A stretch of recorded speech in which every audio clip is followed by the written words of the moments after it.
A vida transformada. 2 Coríntios 2, 14, 17, 3, 1, 18.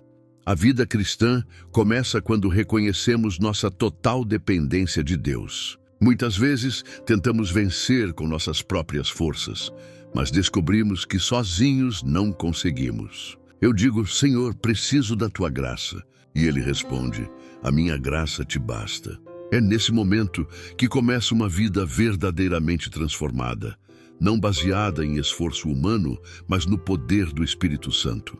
O triunfo em Cristo, 2 Coríntios 2, 14 e 17, mas graças a Deus que sempre nos conduz em triunfo em Cristo e por meio de nós, manifesta em todo lugar a fragrância do seu conhecimento. Porque nós somos para com Deus o bom perfume de Cristo, tanto nos que são salvos como nos que se perdem. Para estes, certamente, cheiro de morte para a morte, mas para aqueles, aroma de vida para a vida. Ninguém, porém, é suficiente para estas coisas. Porque nós não estamos, como tantos outros, mercadejando a palavra de Deus.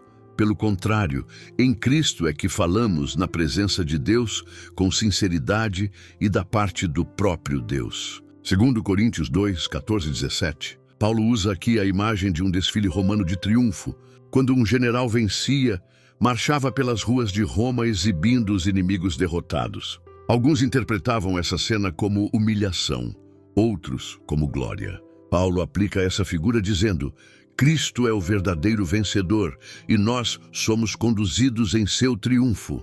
Nossa vida é como um perfume diante de Deus. Para aqueles que recebem o Evangelho, é aroma de vida. Para os que rejeitam, é cheiro de morte. O mesmo Evangelho que salva também condena quem o despreza. Por isso, a responsabilidade é enorme. Não pregamos a nós mesmos, mas anunciamos a Cristo cartas vivas. 2 Coríntios 3, 1, 3. Será que começamos outra vez a recomendar-nos a nós mesmos? Ou será que temos necessidade, como alguns, de cartas de recomendação para vocês ou de vocês? Vocês são a nossa carta, escrita em nosso coração, conhecida e lida por todos. Estando já manifestos como carta de Cristo, produzida pelo nosso ministério, escrita não com tinta, mas com o Espírito do Deus vivo, não em tábuas de pedra, mas em tábuas de carne, isto é, nos corações. 2 Coríntios 3, 1, 3. Naquela época, era comum levar cartas de recomendação para atestar credibilidade.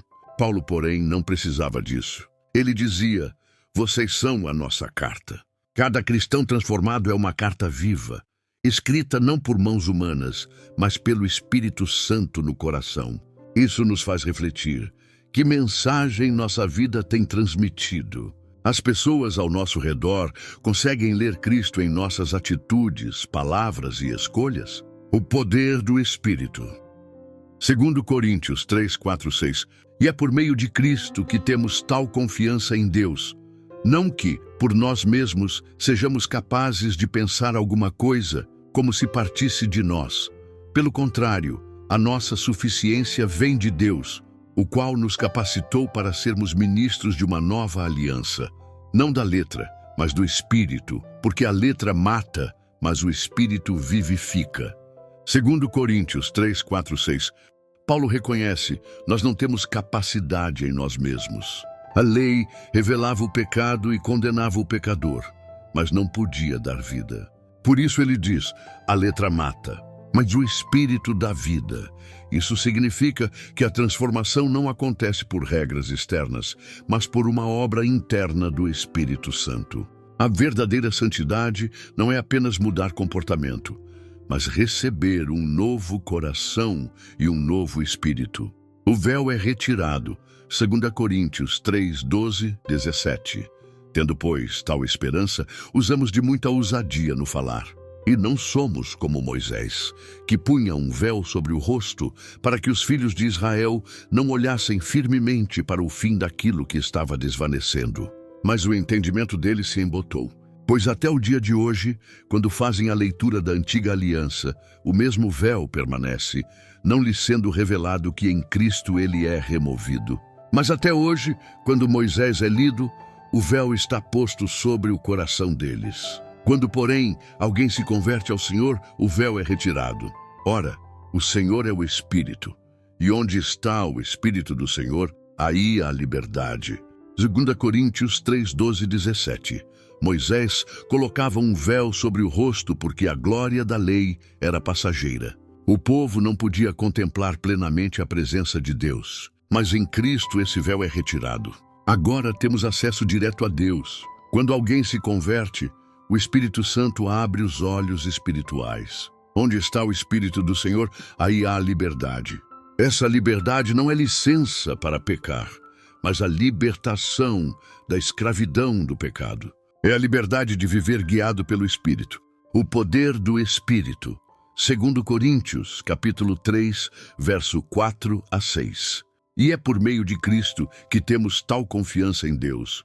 Não que por nós mesmos sejamos capazes de pensar alguma coisa, como se partisse de nós.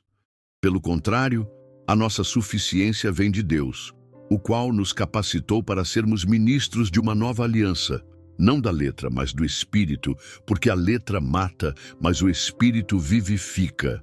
Paulo reconhece, nós não temos capacidade em nós mesmos. A lei revelava o pecado e condenava o pecador, mas não podia dar vida.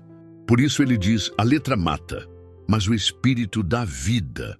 Isso significa que a transformação não acontece por regras externas, mas por uma obra interna do Espírito Santo.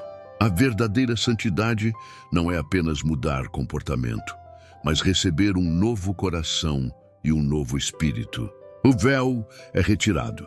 2 Coríntios, capítulo 3, verso 12 a 17. Tendo, pois, tal esperança, usamos de muita ousadia no falar. E não somos como Moisés, que punha um véu sobre o rosto, para que os filhos de Israel não olhassem firmemente para o fim daquilo que estava desvanecendo. Mas o entendimento deles se embotou. Pois até o dia de hoje, quando fazem a leitura da antiga aliança, o mesmo véu permanece, não lhes sendo revelado que em Cristo ele é removido. Mas até hoje, quando Moisés é lido, o véu está posto sobre o coração deles. Quando, porém, alguém se converte ao Senhor, o véu é retirado. Ora, o Senhor é o Espírito, e onde está o Espírito do Senhor, aí há liberdade. Moisés colocava um véu sobre o rosto porque a glória da lei era passageira. O povo não podia contemplar plenamente a presença de Deus, mas em Cristo esse véu é retirado. Agora temos acesso direto a Deus. Quando alguém se converte, o Espírito Santo abre os olhos espirituais. Onde está o Espírito do Senhor, aí há liberdade. Essa liberdade não é licença para pecar, mas a libertação da escravidão do pecado. É a liberdade de viver guiado pelo Espírito, transformados de glória em glória. 2 Coríntios, capítulo 3, verso 18. Mas todos nós, com o rosto descoberto, contemplando como por espelho a glória do Senhor, somos transformados de glória em glória, na mesma imagem, como pelo Espírito do Senhor. O véu foi retirado. Agora podemos contemplar a glória do Senhor. E quanto mais o contemplamos, mais somos transformados à sua imagem. Isso não acontece de forma instantânea, mas gradualmente, de glória em glória. É um processo contínuo chamado santificação. Um pouco hoje, um pouco amanhã. Cada dia, ao olhar para Cristo, o Espírito Santo nos transforma para sermos mais semelhantes a Ele. Conclusão: Pedro andou sobre as águas enquanto olhava para Jesus, mas começou a afundar quando desviou o olhar para o vento e as ondas. Paulo permaneceu firme diante das perseguições porque mantinha os olhos em Cristo. Assim também nós. O mundo, as lutas e as tentações tentarão nos distrair, mas precisamos ser fortes e continuar olhando para Jesus, o autor e consumador da nossa fé. Quanto mais o contemplarmos, mais seremos transformados por Ele. Uma vida transformada é resultado de 3 passos simples, mas profundos. Contemplar Cristo, refletir Cristo, ser transformado por Cristo. E essa transformação não é obra humana, mas do Espírito Santo que habita em nós.